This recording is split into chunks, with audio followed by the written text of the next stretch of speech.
اور مویشیوں میں بوجھ اٹھانے والے یعنی بڑے بڑے بھی پیدا کیے اور زمین سے لگے ہوئے یعنی چھوٹے چھوٹے بھی. بس اللہ کا دیا ہوا رزق کھاؤ اور شیطان کے قدموں پر نہ چلو، وہ تمہارا کھلا دشمن ہے. یہ بڑے چھوٹے مویشی 8 قسم کے ہیں، 2 بھیڑوں میں سے اور 2 بکریوں میں سے، یعنی ایک نر اور ایک مادہ.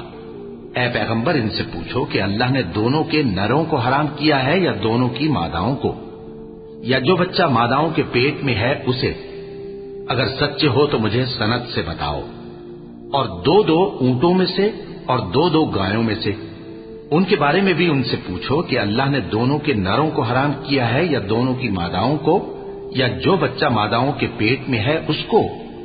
بھلا جس وقت اللہ نے تم کو اس کا حکم دیا تھا تم اس وقت موجود تھے؟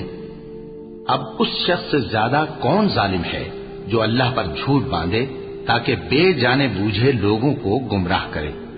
کچھ شک نہیں کہ اللہ ظالم لوگوں کو ہدایت نہیں دیتا. کہو کہ جو احکام مجھ پر نازل ہوئے ہیں میں ان میں کوئی چیز جسے کھانے والا کھائے حرام نہیں پاتا، بجز اس کے کہ وہ مرا ہوا جانور ہو یا بہتا لہو یا سور کا گوشت، کہ یہ سب ناپاک ہیں، یا کوئی گناہ کی چیز ہو کہ اس پر اللہ کے سوا کسی اور کا نام لیا گیا ہو. اور اگر کوئی مجبور ہو جائے لیکن نہ تو نافرمانی کرے اور نہ حد سے باہر نکل جائے تو تمہارا پروردگار بخشنے والا ہے، مہربان ہے.